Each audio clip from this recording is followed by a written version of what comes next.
Hey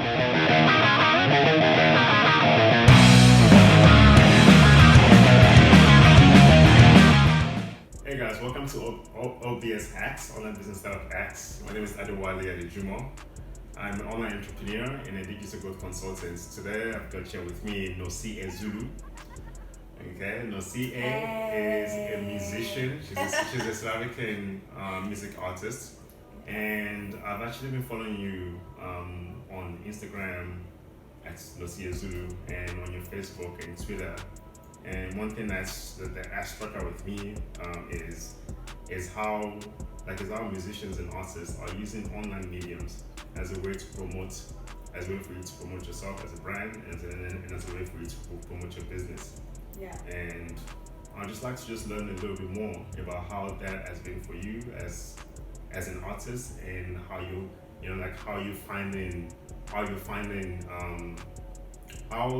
you use online platforms to promote music?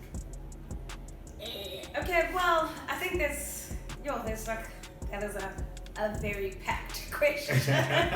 There's so many things to explore in that question.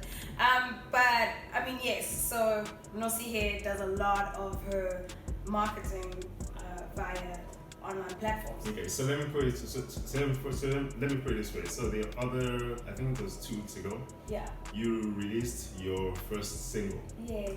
Okay. My secret gig. Your secret gig. Go get it. Go stream it. All right. And you released it on music platforms. Yes. So you didn't just release it on just how before people go, I've released my song, and it's usually maybe on a CD.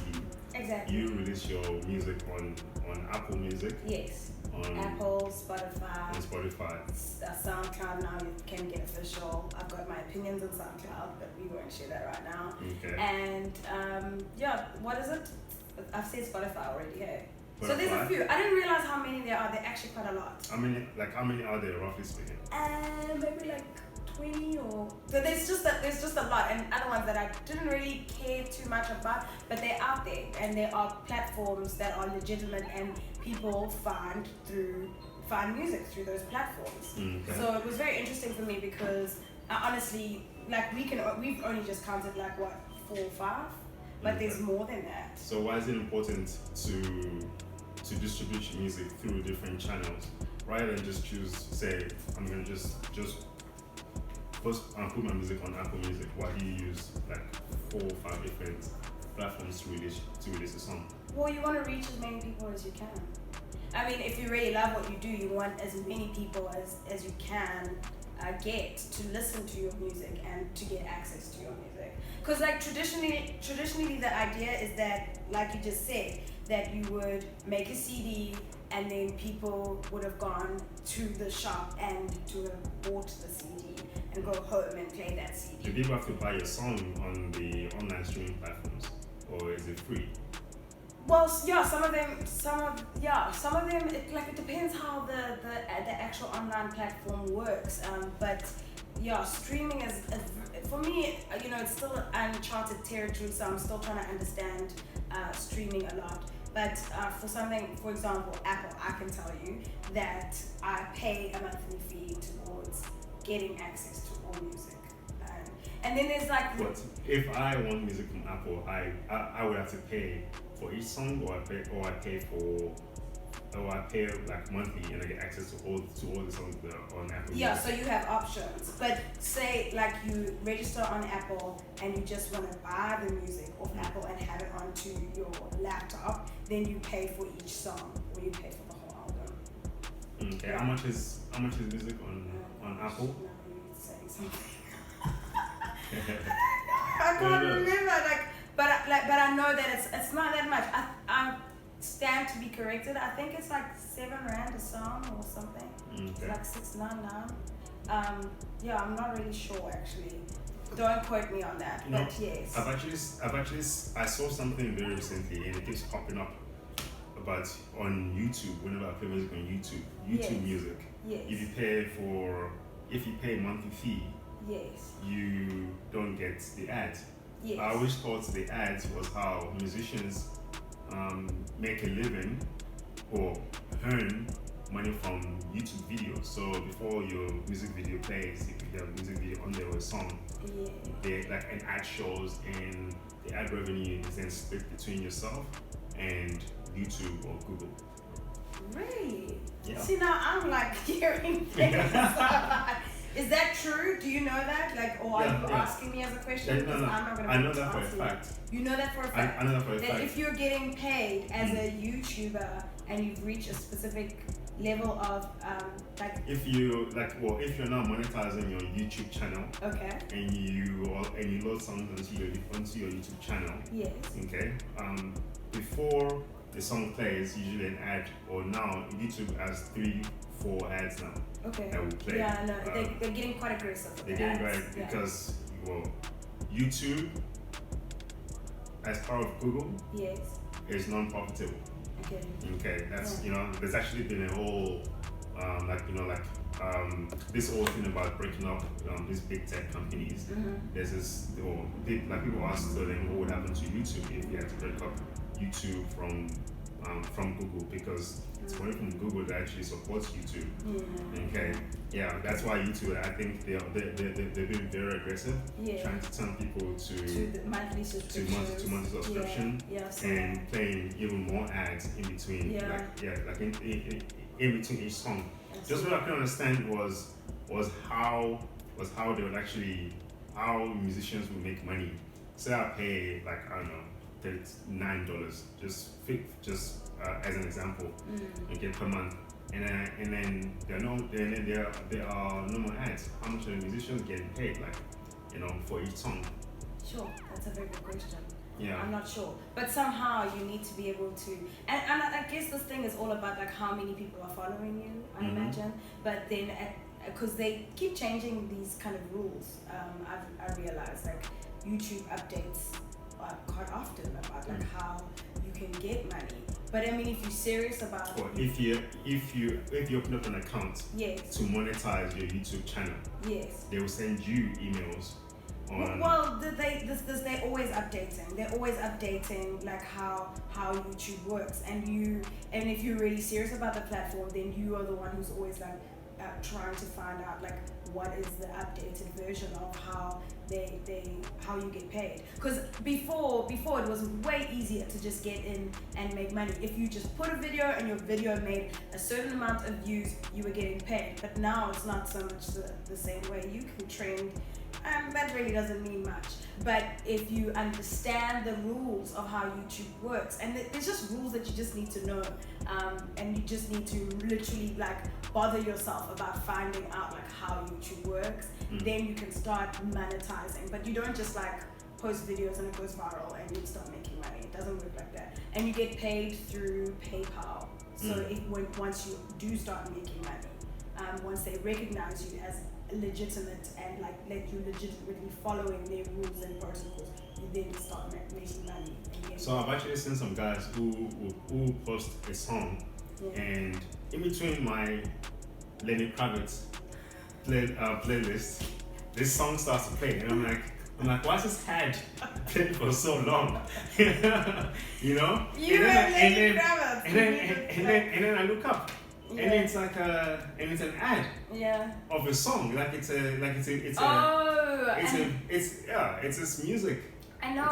Listen, there's so many things to explore that are really, really interesting for me, being a musician.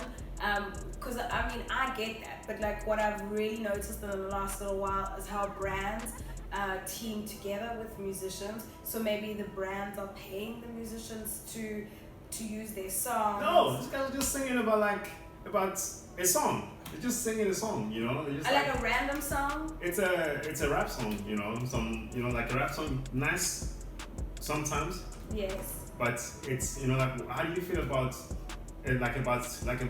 advertising your songs? I just always thought that some people would advertise the song to sort of get the views going. Okay, to sort of get that momentum. What are your views on that? Are you or nay to advertising a song when you first launch? Or let me just ask this, right? So on YouTube, right? Yes. YouTube is how people release videos. Correct. And Spotify, Apple Music, Google Music is how people release their songs. Yes. Okay. Okay. How do you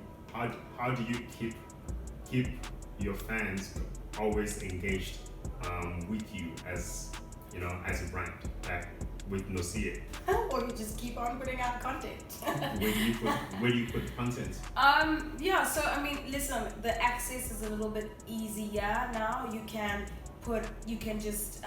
use those different platforms like your DistroKid or your TuneCore or whichever one you decide to choose. And these are platforms that allow you to share your music, and then they put it on all the different digital platforms. So you and then there's another one PRM. So there's like a few of them, right? And then you kind of choose which one you want to use, and it puts you onto the different platforms. But it's you need to be the one who's always like putting out content. So to keep your people engaged is just to keep on giving them new music.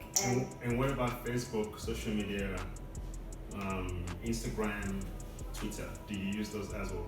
Yeah, I do. But all of them have specific roles. I've learned that all of these platforms have different roles. So Instagram is pretty much about the visual. Instagram is about the visual. Yeah. People want to see. Yeah, people want to see, and I like Instagram now because they've introduced IGTV, so they want to keep people there engaged, so they can actually now have like a YouTube experience. I know that IGTV is competing with YouTube, and they're also competing with Netflix as well. Netflix. Yeah, because so they actually want to keep more people watching videos on Instagram. So that's why when you post videos for IGTV, okay, you will actually get a lot more views. The algorithm will show because they are notifying people. Yes. They want to keep. Yeah, okay. I've seen that. Yeah, so but I mean, like, making money on Instagram is it's just a whole nother game. And you have to respect all of these platforms because they each bring different things to the table, and you just have to learn the platform that you like. Invest energy in learning the platform that's gonna make you more money, I guess. How often do you post on Instagram? I'm still trying to figure out Instagram. I'm still trying to figure out Instagram, and I must say, like, I do look at what I'm trying to do, and I'm building something. So Instagram for me is probably the one that I'm less familiar with. I think I'm embracing YouTube a lot more because I'm seeing the longevity of where YouTube is going to take me. And nothing against Instagram, it's just that I want to use Instagram for that pictorial, like to tell the picture side of the story, because I think that's what the platform brings. Facebook as well, there's stories to tell on the different kind of platforms, and I'm figuring out how to make money over these platforms yet. I haven't mastered it, but you have to figure it out as you're going along with which one is going to make you the most money, and then you invest a lot of your energies in that one. Okay. Does that make sense? It makes a lot of sense. Yeah. The way, so in marketing, right? Yeah. I'm a marketer. Yeah. We often believe in omni-channels.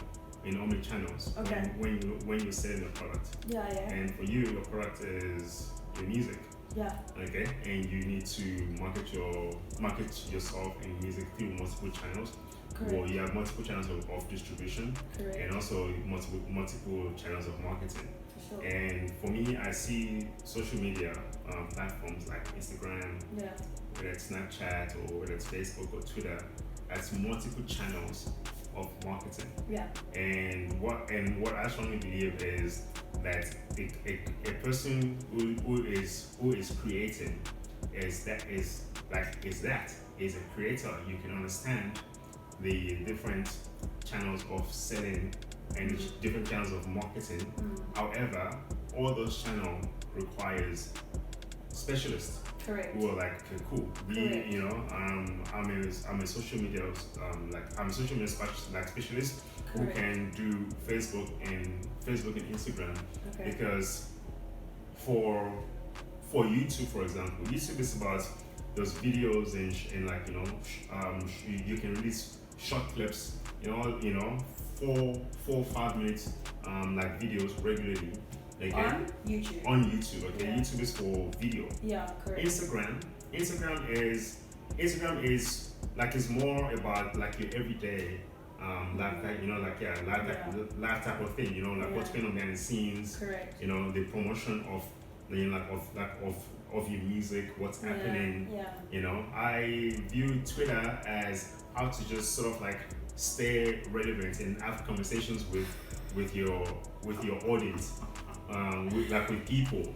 You talk about place to just talk smack, talk about laughing. No, I'm laughing because like Twitter is the one that I'm least fond of, but I get it. You're right. Exactly what you're saying. Like you remain relevant and you engage with people. But I am one of the ones who fear Black Twitter. Like I'm easy, but oh no, you know what? Twitter. I fear Black Twitter.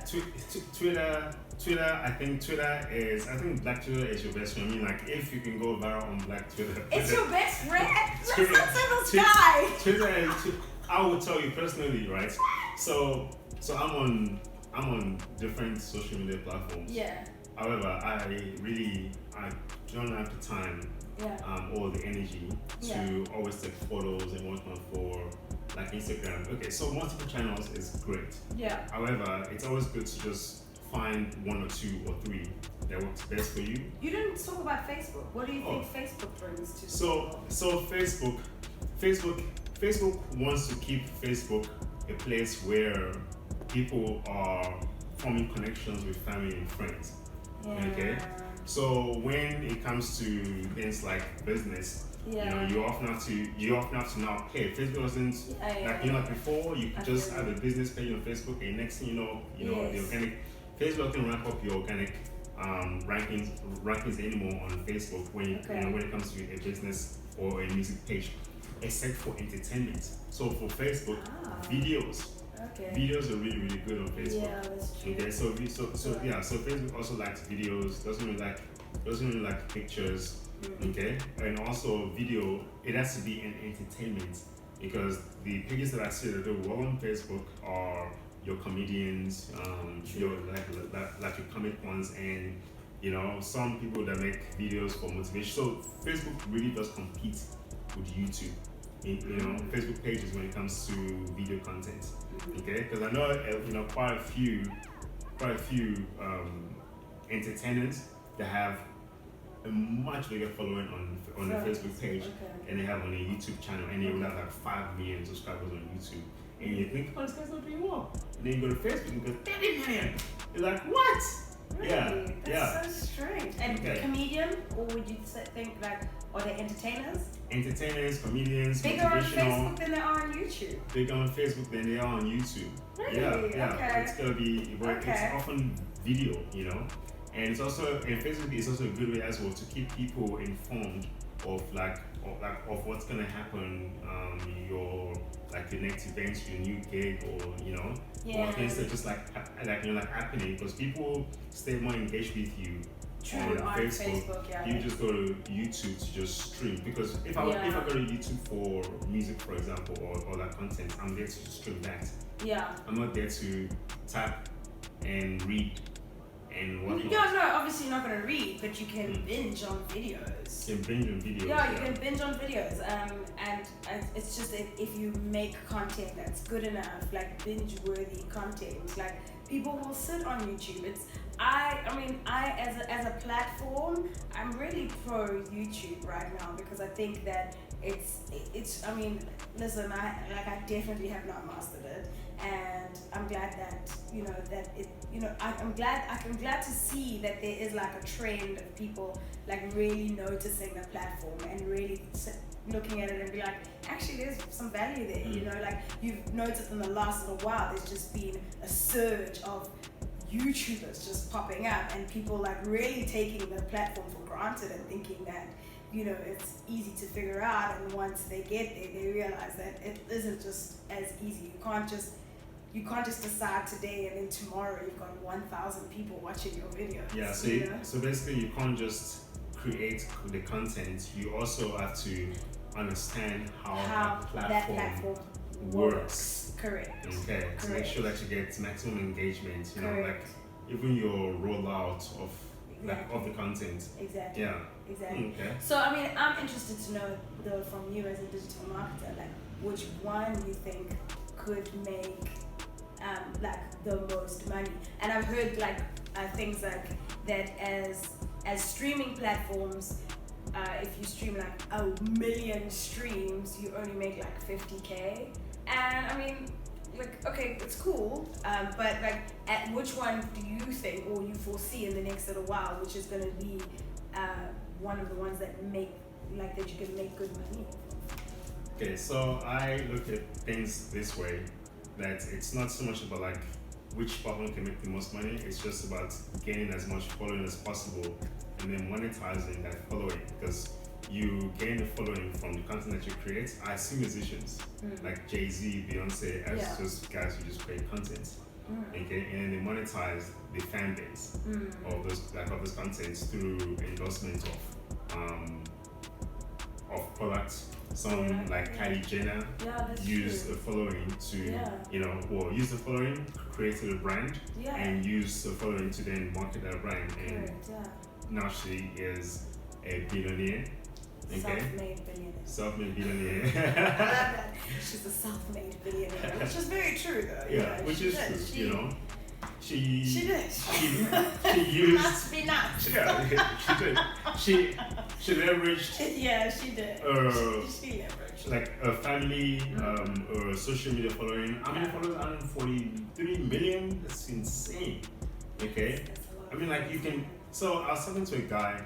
Just gonna go off on a tangent now. Yeah. 2 weeks ago, a friend of mine who owns the Dr. Lee condom brand, okay, and Dr. Lee. Okay, Dr. Okay, Lee. free marketing for you, man, Dr. Lee. You can find them in shops. Yeah. Okay. And I was just asking, you know, how do you build? Because now he owns quite a few other brands. Yeah. And he just told me, you know, like it's about, you know, like creating a brand. It's so simple. It's, you know, first look for a product that people want, you know, on that hierarchy of needs, like pyramid. Okay. Sex products, for example. All right, and you have a company designing good packaging for it. And for him, then he goes to the same warehouse and factories that manufacture these things in China. That manufacture direct condoms, for example. Okay. Same people. Manufacture, you know, you already making this, package it in this, and that's a brand. And then they distribute that particular. They bring it in, they market it via radio or online media to the masses, and they put this stuff in the shops, and then eventually people start asking the other shops for it. The shops start asking the wholesalers, and the wholesalers then come to them, and then start supplying to the wholesalers. Sure. Okay. That's smart. Yeah. So what I see with people like with celebrities, like even athletes, a lot of people who have managed to actually gain a following, is they realize that so one thing about Kylie is that Kylie owns 100% of cosmetic brand.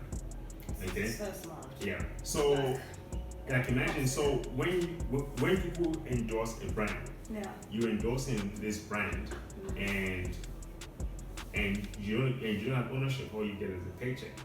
So you know, what people like Kylie and what I feel like a lot of people should do with their following is create their own brand, and you can actually use your following. I mean, if your following is that good, you can use that to then market this brand. Obviously, whatever you're marketing must also be something that your base. I mean, you wouldn't see Kylie Jenner launch. She didn't launch a new brand of. Think of something that you like, you know. I'm talking to the cameraman.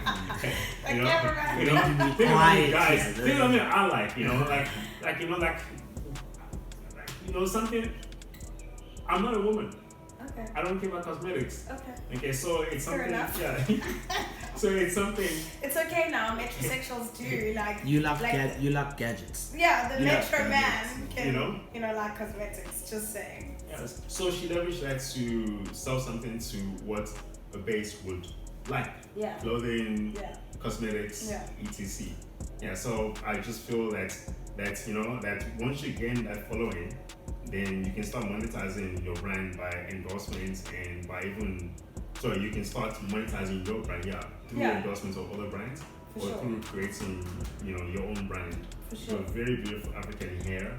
So there's this couple that I saw on the news a few days ago that turned down an investment of something, a few $100,000 Why? for an African hair brand for curly hair. Why did they turn it down? Because now that brand is now worth was worth $12 or $17 million a year. Oh wow. Okay. All right. So that's just an example of like so many different things that You can. people can do. Brands that people can create based on just like you. Yeah. So that's my opinion on monetizing. It's good stuff. Yeah, it's very good stuff. How do you feel about musicians that are launching merchandises? Is it something that? No, I think. Listen. I think it's a really great idea as well to just also understand. When you understand yourself as a musician, you understand the things that you like, and you want other people to have those things that you like. So you merchandise those things, and that just makes complete sense as a musician now, because the online streaming world has changed the game. Merchandising becomes a really critical part about the music as well. And I mean that's something I'm actually trying to figure out now. Like, how am I going to do that? Like, moving forward, merchandising is going to have to play a part in how, and how I play, the word is play this game, and how I participate in how music is produced. So you can't just think about music as like in silo. You have to think about music as a business, because 100%. you are a businesswoman. Correct. If you're making music, because you make music to Correct. sell music. However, nowadays you can't always sell music. However, but you can use the content that you're creating to create a brand, and then because you are a businesswoman, find ways to create new business. You use the music to create new business opportunities. Correct. Absolutely. 100%. Okay. I mean, other people have other ways of viewing the music, and they want to be purist about it and just only focus on the music. And kudos to them. But with me, I'm very interested in that. I'm interested in moving in business as well. And but it's also just fun. Have fun with your career. And I don't think a lot of people say that, but in my career, you can really actually just have fun. The one guy I follow. Yeah. One musician. Two. The one male Can I musician. guess? Lenny Kravitz. Oh no! I don't follow Lenny Kravitz. Oh no, sorry. Okay. Who's your favorite musician? Will Smith. Will Smith. Will Smith. That just threw me off. That completely just threw me off. Not as a musician. Not just as a musician, right? Will Smith also as just a person. He just looks like he's just having fun. Life is just fun. Yeah. Whether they're making music, whether they're promoting one of their brands, because it's not just an actor and a singer or a comedian. It's also a businessman. Absolutely. Absolutely. So I actually enjoy, I just enjoy watching him. Like, wow, this guy just has fun with his life, and life is fun. Yeah, he Or is. it appears that way. And that works for him. That works for Will Smith. But the thing is, at the end of the day, I guess like it's just figuring out that in the big pie of the world, in modern living, what is it that's going to be sustainable to be able to like make sense in how you're gonna live. Business. Business. Make money while you're having fun. Why not? You know. And it's all very well like that. When we pick careers, we just like, I don't know, maybe we have ideas in our minds of what it's actually really going to be like. But all of it just needs hard work and dedication and leveraging off where it is that you leveraging off your passion. Passion is music. Well, I'm one of the lucky ones. I'm not gonna lie to you because I do know a lot of people who are just stuck. Like they've picked careers and they do those careers, but they're not really like it's not their passion. So I'm one of the lucky ones where I actually just really get to do what I love and I'm passionate about, and I can turn it into business. That's amazing. Well, that's wonderful. That's good to hear. Okay. Yeah. Yeah. So we just think we turn it down.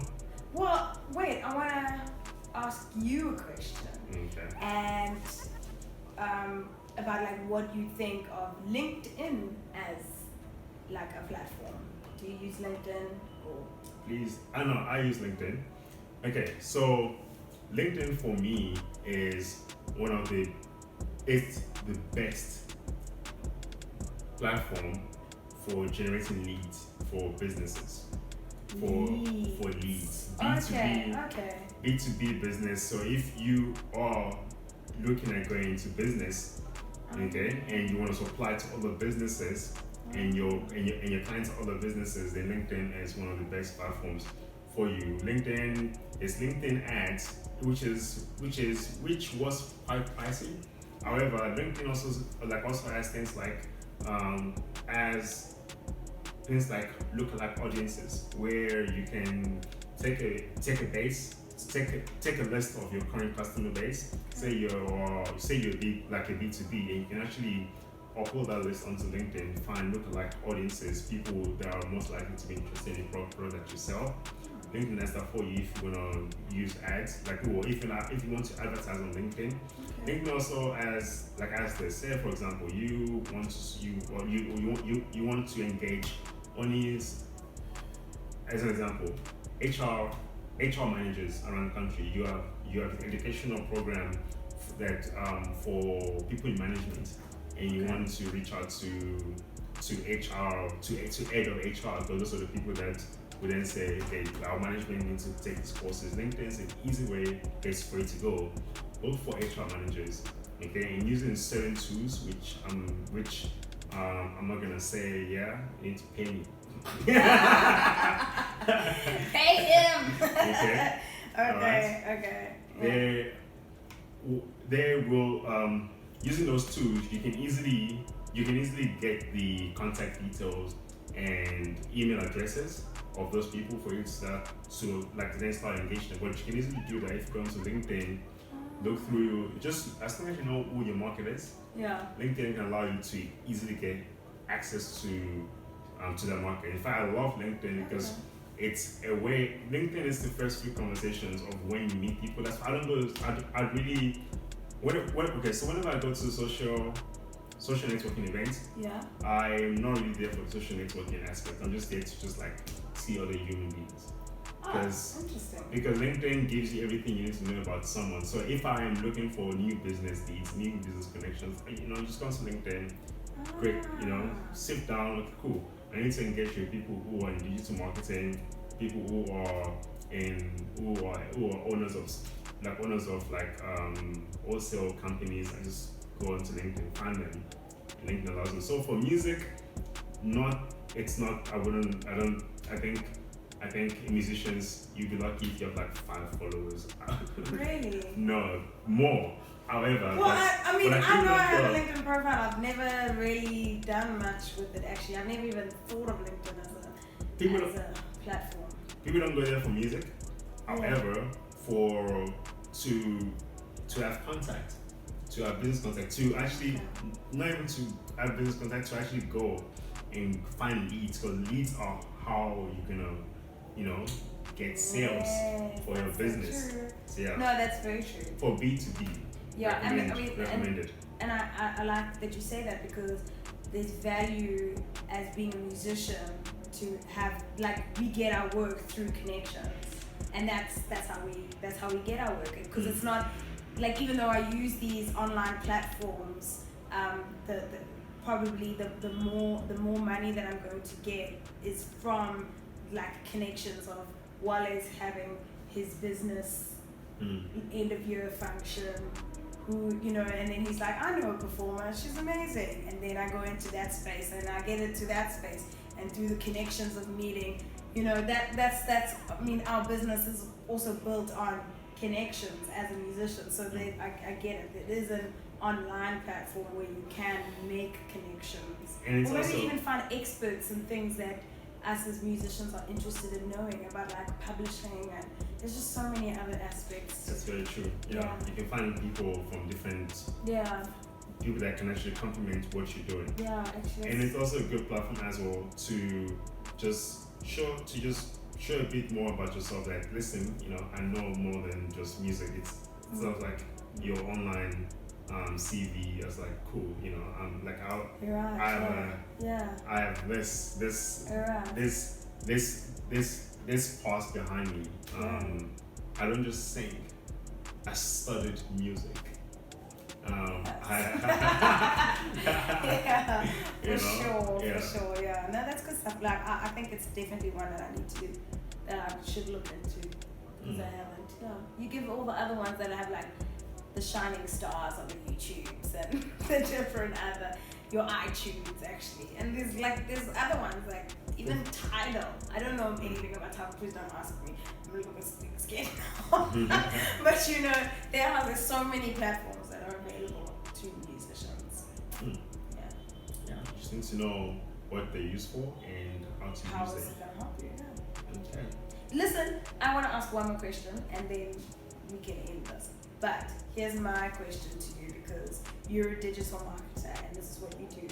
Do you think that musicians, what value as a musician would I get from using you as a digital marketer? From using me as a digital marketer? Yeah. A digital marketer can do all the. So let me explain this, right? Okay. If I want to create really good music, I wouldn't go and get a microphone and start creating music. I go to someone who's really good at playing music, who's really good at making music to make it for me. Why you can't sing? Can you sing? I can sing, but I can't sing well. I can't sing very well. Okay. I haven't had all these years of training, and all these years of experience. Okay. So I'd rather have a specialist do that, Yeah. and then I can then do the marketing, because I spent years of my life learning about different marketing platforms, learning about like the advantages, disadvantages, learning about, I know when things change, when Google rolls out, changes, Facebook, all of those things, right? That's my time doing that. Yeah. Okay, so it's the same thing for a person who is in music as well. You are great at creating a particular product. It's good to know the different channels that you can distribute and market it in. However, you need a specialist, someone, either you go and become a specialist and you go and put in 10,000 hours of studying and to specialize in that particular thing, or you get a digital marketer, someone who has experience, who specializes in that or particular channel to market for you. Okay, so that's why someone like you would want to hire a digital marketer or a specialist in that. Digital marketing is broad. Yeah.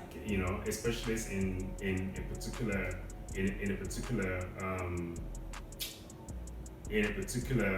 channel, for example, to either consult, advise, or to just have them just do it. Oh, okay. For you. I'm sure the price differs though, price depending on what you need. If you just ask you to just do it, that And requires a different level of energy. And a very easy way Yeah. to also learn about digital marketing as well is just taking one of those online academic courses, a certified digital marketing, say in Instagram. Like it will, like these videos. Really? These videos would take something like, they'll be broken up into like maybe like 10 hours or like 16 hours or Okay. 20 hours. Okay. Like imagine in a day Yeah. you could just learn almost every single thing. A digital is someone who specializes in, so like sometimes you even gain stuff from watching those things that people who are specialists don't know, because a lot of specialists don't go through those courses. They learn from experience. You Okay? hear that, musicians? Yeah. You So hear can- that, musicians? so you you can can- do an online course you and can- know more you than can- people who do digital marketing. You can learn it, you can watch it, or because That's smart. yeah. Yeah. I look at things this way, right? In university, Mm. people take 32 credit course and like, oh no, I did marketing in varsity. Yeah. 32 credits. 32 credits is just what? 32 hours. 32 credits. Okay. 32 hours of lectures. Yeah. Fuck. Okay. You know, that's it. And then you become really good at that. And then, you've done marketing, and then you can get a job. Yeah. Or you've done supply chain for 32 hours. You can take 32 credit course. Okay, it's the same principle when it comes to picking up a new skill. I Just, hear you. You know, I you hear can pick up an 8 credit course by watching 8-hour video on something, on a particular topic. So Yeah. there's online tutorials. A lot of them are Facebook has got something called Facebook Blueprint. Okay. Blueprint, Facebook Blueprint. which is Okay. free. Then Google has got Google Academy. Instagram has got something as well. I'm sure if you go look at the Instagram business, you can learn a lot about how the Instagram algorithm works, which is quite simple. Is this like just free videos? It's all free. These are things that people can go and look and because these platforms want you to know how to use their platform, they give it to you. Yeah. I mean, like, Academy. this is like so much information. It's amazing. Like, I don't know. Like, I hope people are listening. 'Cause this Information like is good stuff. free these days. Yeah, that's true. Yeah. Yeah, that's true. That's Mm. true. It's like you don't have to go to a place now. Like You don't have to enroll all in the universities. custodians of Universities all the are a information. waste of time. They are- Really? Are they you? are- Do you think universities are a waste of time? Universities Are you are really a gonna waste of say time. that? They are they're total waste of time. I talked to some students in marketing, and the stuff that people are being taught, it's just so outdated. Ooh, Yeah. okay. The principles are nice because principles like apply across any Yes. Yes. like across any marketing channel, but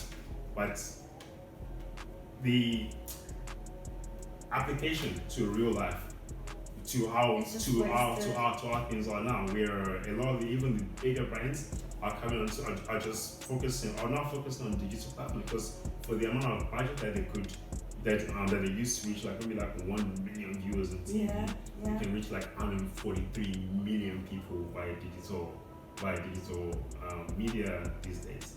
So yeah, just thinking So excited. yeah. I'm so excited. There's 133 million people waiting for me.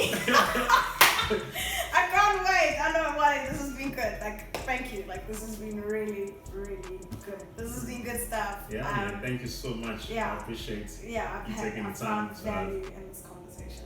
me too. Yeah, Me too. we'll see. All right. Thank you.